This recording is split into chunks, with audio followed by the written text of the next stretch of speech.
जो मन को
सबने बड़ी लगन के साथ भगवान के नाम का पावन संकीर्तन किया। अब भगवान की पावन कथा की ओर अग्रसर होते।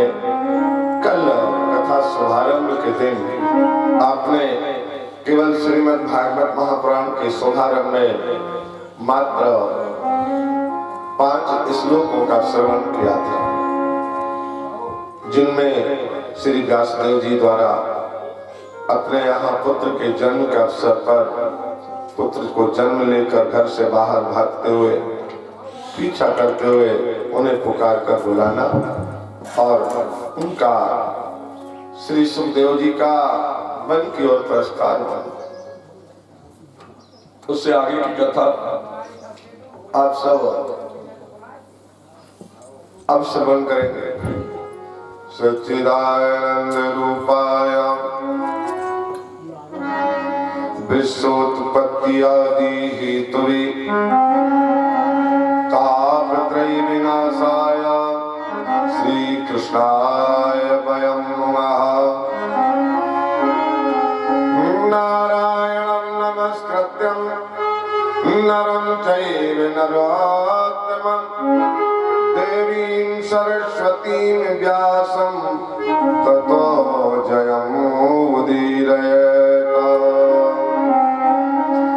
पावन नैमिषारण्य क्षेत्र में श्री सुखदेव श्री सूत जी महाराज ऋषियों की मंडली में ये पावन कथा श्रवण करा रहे हैं। कहते हैं ऋषियों, यह शरीर विषय भोगों में लगाने के लिए नहीं है, विषयों में रमण करने से तो यह लोक परलोक दोनों जगह ही दुखदायी होता है। अतः शरीर को पाकर देव तुल्य श्रेष्ठता और स्वर्ग तुल्य सुख प्राप्त करना चाहिए। अगर समय पर नहीं चेते, अगर समय पर नहीं चेते तो यह शरीर काल के मुंह में जाने वाला। काल व्याल कराल मुखग्रासा, एक समय काल मुंह फैलाए बैठा है, पता नहीं कर ले। कई जन्मों का पुण्य उदय होता है तब जीवन में श्रीमद् भागवत महापुराण सप्ताह ज्ञान यज्ञ श्रवण करने को मिलता है। बड़े भाग्य से भागवत कथा श्रवण करने को प्राप्त होती है। सूत जी महाराज कहते हैं, परीक्षिते कथा वक्तुं सभायां संचितं सुखं सुधा कुंभ गृहीत्वा देवास्तत्र समागमन। श्री सूत जी महाराज कहते हैं, एक बार राजा परीक्षित तो श्री सुखदेव जी महाराज ये पावन कथा गंगा जी के तट पर श्रवण करा रहे। उस समय देवताओं को लगा कि इस पावन कथा को हम लोग भी श्रवण कर ले। इसलिए देवता लोग गए और बड़ी चतुराई से गए, सोने का घड़ा हीरा मोतियों से जड़वा कर और उसमें अमृत भरा और अमृत भर कर के लेकर के सुखदेव जी महाराज के सामने गए और पहुंच करके वंदना की और वो सोने का घड़ा महाराज को अर्पित किया और कहा, कहने लगे, यह कथा जो अमृत का रूपी कथा आप परीक्षित को सुना रहे हो महाराज, ये कथा आप हम लोगों को श्रवण करा और यह परीक्षित के 7 दिन में मृत्यु होना है। हम इस घड़े में अमृत भर करके लाए, इसलिए परीक्षित को 7वें दिन तक्षक नाग काटे उसे अमृत पिला दिया जाए। कथा की कोई आवश्यकता नहीं। परीक्षित तो खुश होगा, चलो भाई मरने से बचेंगे। पर परीक्षित की कथा सुनाने वाले श्री सुखदेव जी महाराज ने कहा, अरे देवताओं, क्या विचार कर रहे हो तुम? वह सुधा वह कथा लोके वासुदा का कथा लोके कांचन मणि महान ब्रह्मरा को विचारे एवं तदा देवा अज्जहाशः। सुखदेव जी महाराज ने कहा, अरे देवताओं, कहां पर तो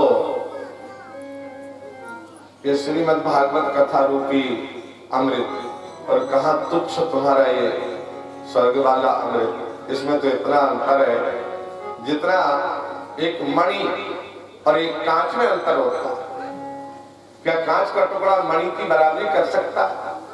तो इस अमृत के बदले में हमसे कथा रूपी अमृत लेना चाहते हो, तुम्हारा ये अमृत परीक्षित के पापों का विनाश नहीं कर सकता, परीक्षित को फिर से जीवन दान दे सकता है, पर परीक्षित से जो अपराध हुआ, जो गलती हुई, वो परीक्षित की गलती अमृत पीने से नष्ट नहीं होगी। वो कथा अमृत, कथा रूपी अमृत पीने से परीक्षित श्राप से मुक्त होगा।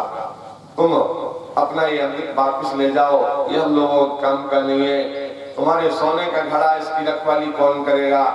सुखदेव जी महाराज तो परमहंस संत थे, उन्होंने कहा इस धन की रखवाली कौन करेगा? इसलिए हम निश्चित रूप से भजन करते हैं, विश्राम करते हैं, ये सोने का घड़ा रख करके हम इसकी रखवाली चौकीदार बन के बैठ जाए। हाँ, ये इस तरह से जब देवताओं का निरादर हुआ तो देवता लोग ब्रह्मलोक में गए और जाकर के ब्रह्मा जी से कहने लगे, देखो तुम्हारा सुखदेव जी ने इस अमृत का और ये हीरा मोतियों का निरादर किया और श्रीमद् भागवत रूपी अमृत को श्रेष्ठ बताया। ब्रह्मा जी ने कहा, तुम आंखों से देखते रहो, कानों से श्रीमद् भागवत कथा सुनने का अवसर केवल मृत्यु लोकवासियों को मिलता है। ये श्रीमद् भागवत महापुराण न स्वर्गे न सत्ये न वैकुंठौ च दुर्लभम, ये भागवत कथा स्वर्गवासियों को, वैकुंठ निवासियों को और सत्यलोक वासियों को दुर्लभ है, ये केवल मृत्यु लोक वासियों को सुलभ है। इसलिए भागवत कथा परीक्षित उल्लास का परिणाम क्या होता है? देवता लोग देखते हैं और परीक्षित 7 दिन कथा सुनकर के ऋषि के श्राप से मुक्त होकर के उस दिव्य धाम को प्राप्त होता है। देवता लोग आश्चर्य में डूब गए, देवलोक में यह सुनकर परीक्षित की मुक्ति देखकर सभी आश्चर्य में डूब गए। तब ब्रह्मा जी ने सप्तलोक में एक तराजू बांध करके और सभी देवताओं को समझाया, भागवत रूपी अमृत एक पल्ले पर रखा और सारे साधनों को एक पल्ले पर रखा। सारे साधन श्रीमद् भागवत कथा का पल्ला हिला भी नहीं पाए। तब देवताओं को समझ में आया यह भागवत कथा कितनी श्रेष्ठ है।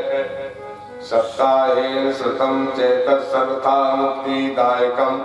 श्री सूत जी कहते हैं, शनकादयो पुरा प्रोक्तम नारदाय दया परे। यह कथा सुनने से तत्काल मुक्ति प्राप्त होती है, सुनने मात्र से।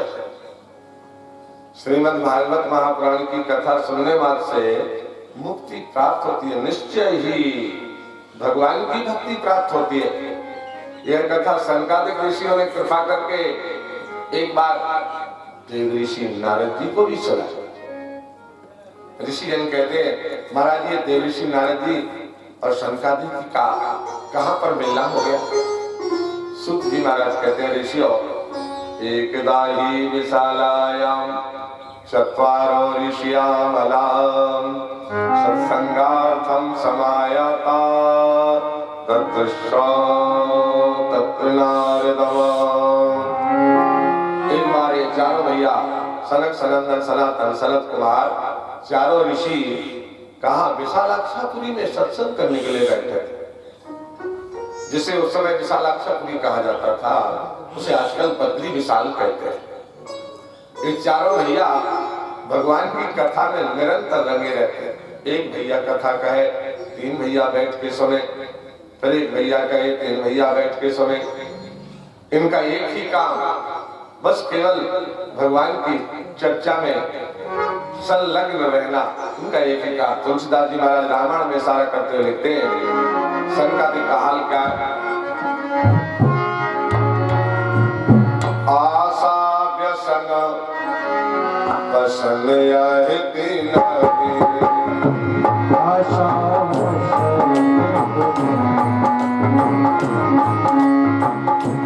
रघुपति चरिता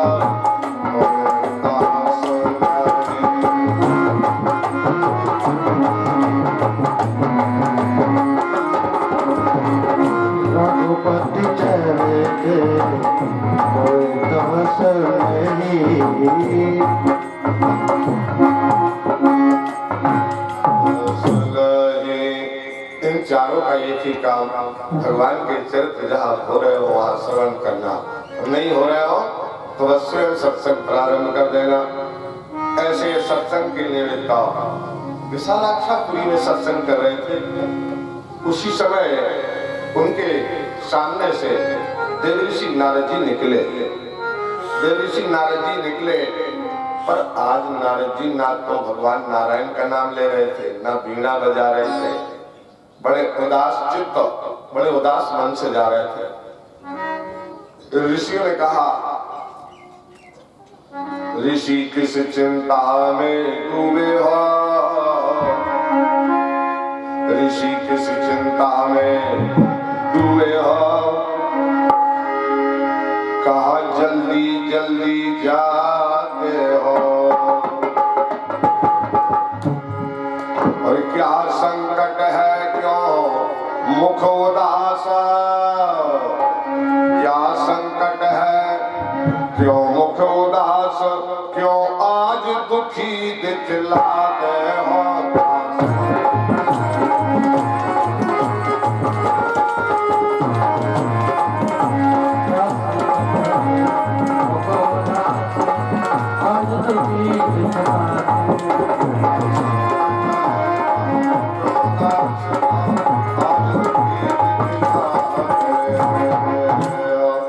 शंकादिक ऋषियों ने देवऋषि नारद जी को टोक करके कहा, देवऋषि आप तो सदा सदा भगवान